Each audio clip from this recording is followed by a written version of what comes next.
Rolling Realms is a game of mini-games themed around Stonemaier Games. It's a roll and write, meaning you're going to roll dice and then directly write on cards using dry erase markers. Hello to all my favorite board gamers and photographers, welcome back to the channel. Today I'm going to teach you how to play Rolling Realms in like 10 minutes. That's the goal, but either way as thorough and as fast as possible. So if you like this tutorial, consider subscribing and sticking around for more videos exactly like this. First off, everyone gets a set of cards which are all separated by color, and there are two horizontal cards which are the resource and the score cards.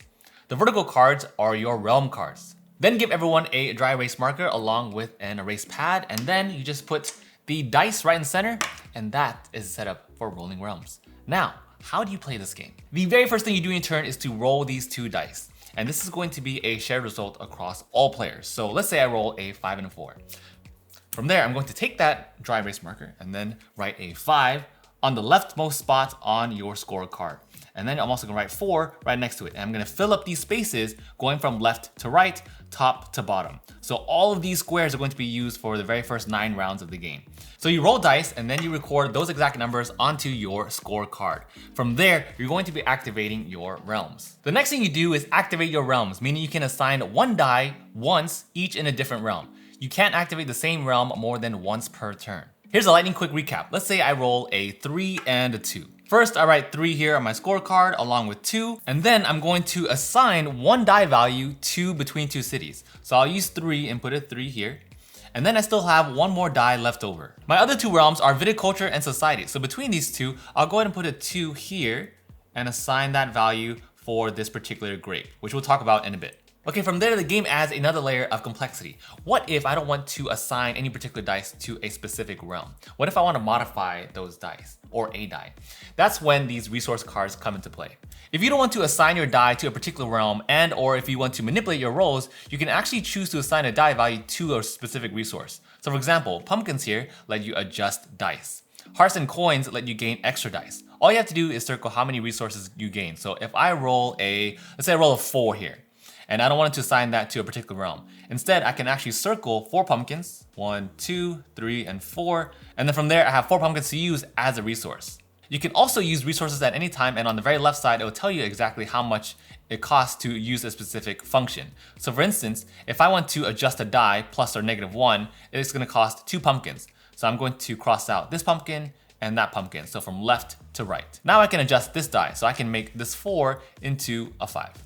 Now that rule is specific to me and me only, because when I changed it from a 4 to a 5, it only applies to me, no other player. So the physical die actually is still a 4 for everyone else. Okay, roll dice, write those numbers onto your scorecards. Use those numbers to assign them to different realms and or your resources. And then from there, everyone's going to basically repeat, starting from rolling dice all over again until everyone has 9 turns. From there, you're going to score stars depending on which realms that you activated. Your unspent resources do not carry over from round to round, but each unspent resource does give you 0.1 to your score each round. Then you're going to erase all your spent and unspent resources at the end of each round. There are a total of 3 rounds, and whoever has the most amount of stars by the end of the 3rd round will win. Double ties go to whoever scored the highest in the 3rd round, and then the 2nd round, and so on. Now let's go ahead and talk about each of the 11 realms and how to activate each one. As they come up, go ahead and let me know down in the comments which one is your favorite realm or which one is your favorite Stonemaier Games in general. First up is Between Two Castles. You fill up numbers starting from the bottom and go up, but the numbers above have to be less than the numbers below. Once you finish a column, then you collect whatever resource is listed at the very top of that column. These doors right here are considered pre-filled. You also will score a star per completed row in a castle. So for instance, if I roll a 5 and assign a 5 value over here to the 2nd castle, then I've completed this row, which means I then score a star. And then if I proceed to finish up this column, doing let's say 4 and 3, then I'm gonna gain 2 gold as well. Next up is Between Two Cities. Here you fill a square with any number as long as identical numbers are not sharing a side. So that means I cannot put a 2 here and also put a 2 over here, since that means that they are sharing this one side. But what I can do, let me go ahead and get my handy dandy eraser. What I can do is instead, let me erase this, is put a 2 over here in the corner, since now they are not sharing a side at all. And then when you complete a row, you'll gain those resources that's listed on that particular row, or same thing with the columns. Now, since between two cities is relatively easy to score in or to assign your numbers in, how you actually score stars for this is to actually look at your other two realms. So if I were to score, let's say like 1 star for the society and 2 stars for between two castles, then it would be equal to the society. So I would only gain 1 star for between two cities. So basically you gain an equal number of stars to the lower score of the other 2 realms that you scored this round. And that score can't be higher than the number of filled squares in this realm. So if I were to gain 2 stars, then I have to have at least 2 numbers filled in that realm. Number 3 is Charterstone. For this one, you use a number to mark the building with a matching number. So if I rolled a 2, then I'm going to mark this one, and the other roll die will go directly below it. So if I roll a 4 for the other die, then I'll put a 4 beneath right here. You can still use this die to activate other realms, but it can't be adjusted anymore using pumpkins. So let's say later on I use a 3 and assign it here, and use my other die to assign a 4, and then I roll a 5, and then I get a 4 as well. By the way, I'm also gaining those resources as I go. If I were to roll a 4 on a later turn, instead of assigning it here over this house, what I can do instead is use this number 4 to mark off all of these crates, which means I'm going to gain 1 star per marked crate, which means I would have then 1, 2, 3 stars total from marking off those crates. Boom, 3 stars just like that. And now onto number 4, which is Euphoria. In this realm, you mark 1 number in either rectangle, and then you gain what's listed either resources or a star shown here at the very bottom. So if I roll a 5, I can mark off this rectangle and then score 1 star. Now, if that roll was a pair before dice were manipulated, then you can mark the number in both areas and gain a resource or star for both. So if I roll 2 5s, I can mark this 5 and gain 1 star. I can also mark this 5 and gain another star as well, because the sum total of this one area is in between 4 to 10. The cool thing is this second die can still be used for another realm. Number 5 is My Little Scythe. Here you just mark a hex depending on which die you assigned it to. If I roll a 6, I'll go ahead and mark this one. And then I'm going to gain 1 pumpkin that's shown here. If you complete a matching pair of hexes, so for example, if I mark a 6 here in the pumpkin and a 6 here on the heart, then that means that I can then gain a coin. You score 2 stars every time you gain the 6th resource of any type for this round from all realms. So if you gained 7 pumpkins, how many of you freaked out just now seeing me right on the table? Don't worry, it's dry erase. So if you gained 7 pumpkins, 4 hearts, and let's say that you also gained 8 coins as well, you gain 4 stars because pumpkins is greater than 6 and coins also is greater than 6. So 2 stars for each one. See, it's not bad, right? We're halfway there, people. Pretty much everything that you need to know is listed at the very top of the card. It just needs a little bit of clarification. Moving on to number 6. Pendulum. Using any rolled number, you can outline the octagon that's listed at the very top. So let's say I roll like a 5, I can outline this one over here. Assuming that you can actually trace the shape a lot better than I just did. So any number can be used to fill a hexagon up top, or you can also use that number to fill in an hourglass over here. When you finish an hourglass, you gain the contents of all outlined octagons, and the octagons remain available for every hourglass that you complete. Which means if I have all of these octagons filled,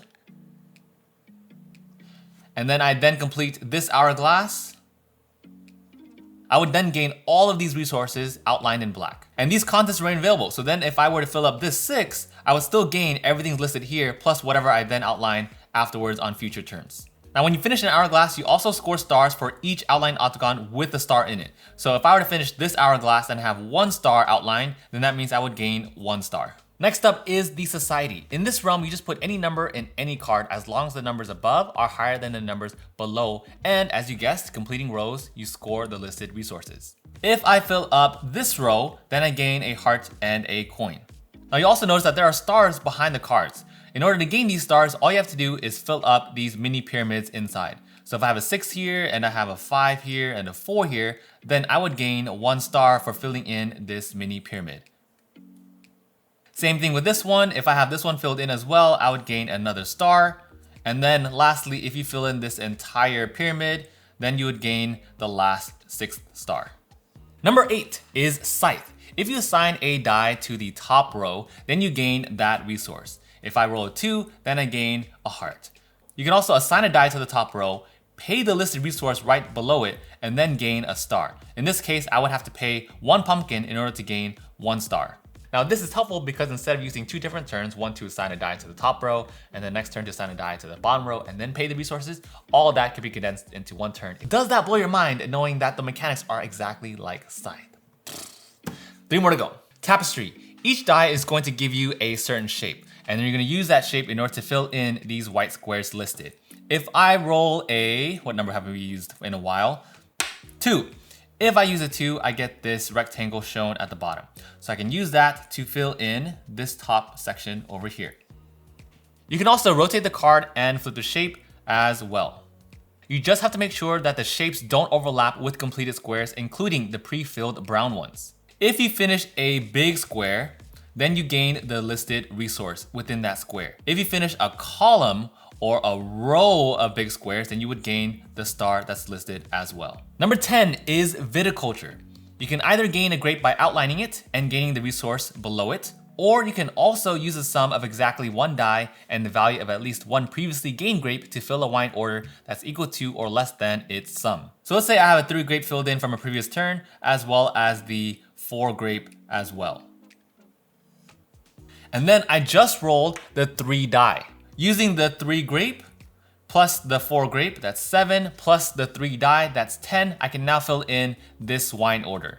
Because I filled in this order, I score 2 stars. Last but not least is Wingspan. All you do here is fill in the leftmost square with a number and then gain the resource or star listed right beneath that square.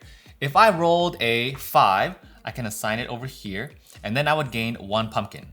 In the rightmost column within each square, you'll see a star. If you fill in that square, you'll gain 1 star. And as a bonus, if you have a number that's equal to the number shown here on the wingspan, so for example, 5 plus 1 plus 1 is exactly equal to 7, then you would gain another star. Basically, if all 3 squares equal that wingspan listed, then you gain an extra star. That, my friends, is how you play Rolling Realms quick and easy. Hope you enjoyed this video, and I hope you all have a wonderful time playing. Thanks for watching, and I'll see you all in the next one.